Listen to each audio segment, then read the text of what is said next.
بسم اللہ الرحمن الرحیم۔ قیامت جو کہ 50,000 سال کا ایک دن ہوگا، یہ وہ دن ہوگا کہ لوگ ایک دوسرے سے جان چھڑائیں گے، بھائی بھائی کا پیچھا چھڑائے گا، ماں باپ اولاد سے، اولاد اپنے ماں باپ سے جان چھڑائیں گے، کوئی پرسان حال نہ ہوگا، ہر کوئی کسی نہ کسی مصیبت کے اندر پریشان ہوگا۔ جب یہ مصیبتیں جو لوگوں کے اوپر پڑی ہوں گی، جب زیادہ دن گزر جائیں گے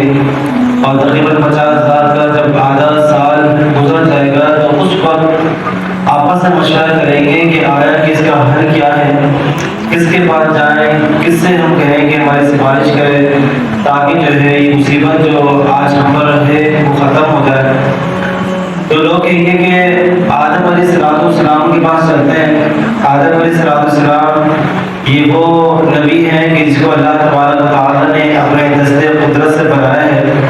ان کے پاس چلتے ہیں اور ان سے کہتے ہیں کہ ہماری سفارش کریں۔ چنانچہ سارے کے سارے روتے پٹتے تھکے ہارے آدم علیہ السلام کی بارگاہ میں حاضر ہوں گے، عرض کریں گے کہ حضور آپ وہ ذات ہیں، وہ نبی ہیں جس کو اللہ تعالیٰ نے اپنے دستے مبارک سے بنایا ہے، اللہ تعالیٰ نے آپ کو صفی اللہ بنایا ہے، فرشتوں نے آپ کو سجدہ کیا ہے، یعنی آپ کے اوصاف و کمالات کا تذکرہ کریں گے۔ آدم علیہ السلام فرمائیں گے کہ آج میں خود جو ہے وہ مجھے اپنی فکر ہے، مجھے اپنی جان کی فکر ہے، اور تمہاری مصیبت آج میں بھی دور نہیں کر سکتا۔ لوگ کہیں گے کہ پھر ہم کس کے پاس جائیں؟ آپ فرمائیں گے کہ نوح علیہ السلام کے پاس جاؤ، کیونکہ وہ اللہ کے پہلے رسول ہیں۔ چنانچہ سارے پھر وہاں سے روتے پھٹتے تھکے ہارے نوح علیہ السلام کی بارگاہ میں جائیں گے۔ نوح علیہ السلام کی بارگاہ میں جا کر ان کے اوصاف، ان کے کمالات بیان کریں گے، ان کی تعریف کریں گے۔ نوح علیہ السلام بھی یہی جملہ کہیں گے نہیں، آج میں بھی تمہارے لیے کچھ نہیں کر سکتا، مجھے خود اپنی جان کی پڑی ہے، لہٰذا تم حضرت ابراہیم علیہ السلام کے پاس جاؤ، کیونکہ وہ اللہ تبارک و تعالیٰ کے خلیل ہیں۔ چنانچہ پھر وہاں سے جو ہے تمام لوگ حضرت ابراہیم علیہ السلام کی بارگاہ میں حاضر ہوں گے۔ ابراہیم علیہ السلام کے اوصاف و کمالات بیان کریں گے کہ آپ اللہ تعالیٰ کے خلیل ہیں، اللہ نے آپ کو اپنا دوست بنایا ہے، آپ ہماری سفارش کریں، ہم بہت پریشان ہیں، روتے پھرتے آپ کی بارگاہ میں جائیں گے، تو آپ بھی یہی کہیں گے کہ نہیں، آج میں بھی تمہارے لیے کچھ نہیں کر سکتا، مجھے خود اپنی پڑی ہے، لہٰذا تم موسیٰ علیہ نبی علیہ السلام کے پاس جاؤ۔ لوگ موسیٰ علیہ نبی علیہ السلام کی بارگاہ میں جائیں گے، موسیٰ علیہ السلام بھی یہی جملہ کہیں گے۔ موسیٰ علیہ السلام عیسیٰ علیہ السلام کے بھیجیں گے، عیسیٰ علیہ السلام کے بعد لوگ جائیں گے، وہ بھی یہی جملہ کہیں گے۔ اعلیٰ حضرت قیاس سب جگہ سے ہوتے ہوئے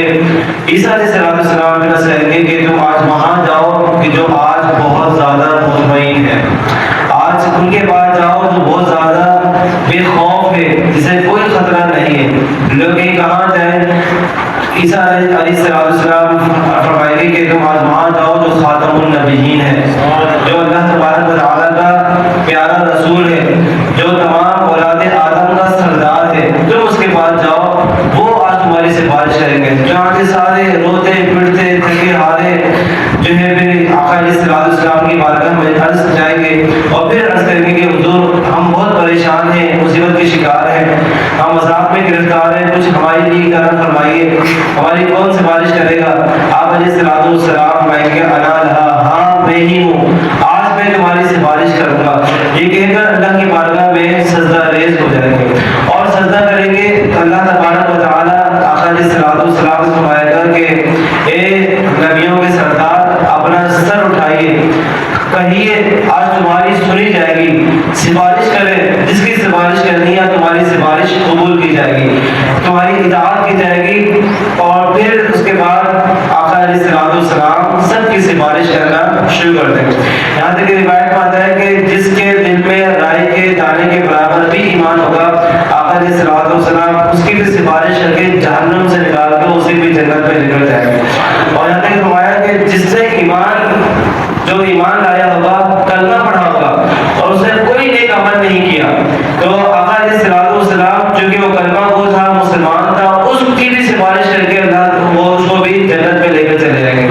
تو یہ پورا ایک سلسلہ ہوگا یہاں تک کہ ایک ایک کر کے آقا علیہ السلام سب کی سفارش کر کے اللہ کی بارگاہ میں جہنم سے نکال کر انہیں جنت کی طرف جو ہے وہ لے کر جائیں گے. یاد رکھیے گا کہ قیامت قائم ہونے کے بعد حساب کا معاملہ یہ حق ہے, حساب و کتاب بھی ہوگا, لوگوں کے اعمال تولے جائیں گے, اس کے مطابق سب کے جو ہے معاملات جو ہے وہ کیے جا رہے ہوں گے. لہٰذا اگر کوئی شخص انکار کرتا ہے حساب کا, کہتا ہے نہیں کوئی حساب کتاب نہیں ہوگا, لہٰذا ایسا شخص کافر ہوگا کیونکہ حساب کا ممکن ہے. محض اللہ تبارک و تعالیٰ چاہے تو ایک چیز کا حساب کتاب لینا شروع کر دے, چاہے تو اللہ تبارک و تعالیٰ اپنے رحمت سے سب کو معاف فرما دے. اور اللہ تبارک و تعالیٰ جب کسی پر رحم فرمائے گا تو اس بندے سے کہے گا اے بندے تم نے فلاں فلاں گناہ کیا تھا,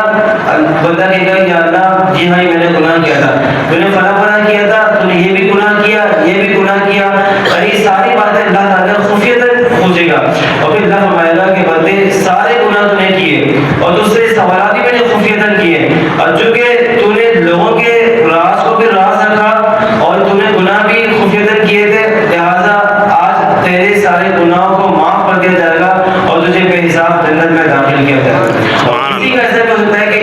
ایک بات نبی سے سوال کیا جائے گا, چاہے کتنا ہی وہ نیکوکار ہو, لیکن جب پوچھنے پر آ جائے اللہ تعالیٰ تو چھوٹی چھوٹی بات کو کبھی اللہ تعالیٰ جو ہے وہ سوال کر سکتا ہے. اور جو کافر ہوگا اس کے اوپر ان کو انعامات کا اللہ تعالیٰ ذکر کرے گا کہ اے بندے میں نے تجھے فلاں انعام دیا تھا, تجھے یہ دیا تھا, تجھے یہ انعام دیا تھا, لوگ کہ اللہ تم نے سارے انعامات مجھے دیے, پھر تو کی ایمان لے کر نہیں آیا. وہ کافر کہے گا کہ اللہ تجھ پہ ایمان بھی لایا, تیرے رسولوں پہ ایمان لے کر آیا, کتابوں پہ ایمان لے کے آؤ, یعنی الغرض وہ ساری چیزیں اس پہ ایمان لانا چاہیے, ان سب پر وہ کہے گا کہ ایمان لایا, تو پھر اللہ تبارک و تعالیٰ اس کے منہ پر مہر لگا دے گا. فرمایا گا کہ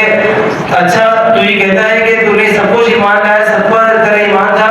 لہٰذا اب تیرے منہ پر مہر لگا دی جائے گا, اب تیرے اعضا تیری گواہی دیں گے. اب اعضا جو ہے وہ گواہی دیں گے اور اعضا کہیں گے اللہ اس نے تیری خلاف ورزی کری, اس سے جو باتیں کری یہ سب جھوٹ تھے, اب اس نے اپنے ہاتھوں سے فلاں فلاں گناہ کیے, پاؤں گواہی دے گا کہ اللہ مجھ سے اس نے فلاں فلاں گناہ کے کام کیے, زبان اس کی کان اس کے ناک ہر جسم کے جتنے بھی عضو ہیں وہ سب اس کے خلاف جو ہے وہ گواہی دے گا. تو اللہ تبارک و تعالیٰ اس گواہی کی وجہ سے اسے جو ہے وہ جہنم میں داخلہ فرما دے گا. تو لہٰذا حساب کتاب یہ حق ہے, انکار کرنے والا کافر ہوگا. تو ہمیں چاہیے کہ ایسے عمل کریں کہ چاہے تو محض اللہ تعالیٰ ایک نیکی پر بھی بے حساب مغفرت فرما کر ہمیں جنت میں داخلہ کر دے, اور چاہے تو ایک بات بھی ہماری باس پوس ہو جائے اور اس کی وجہ سے ہمارا داخلہ جنت میں نہ ہو سکے. تو ہمیں اس کا خیال کرتے ہوئے ایک عمل کا جو ہے مواد ہمیں پہلے جمع کرنا چاہیے. اللہ پاک کی بارگاہ میں دعا ہے کہ پڑھنے سے قبل ہم سب کو اس کی تیاری کرنے کی توفیق عطا فرمائے.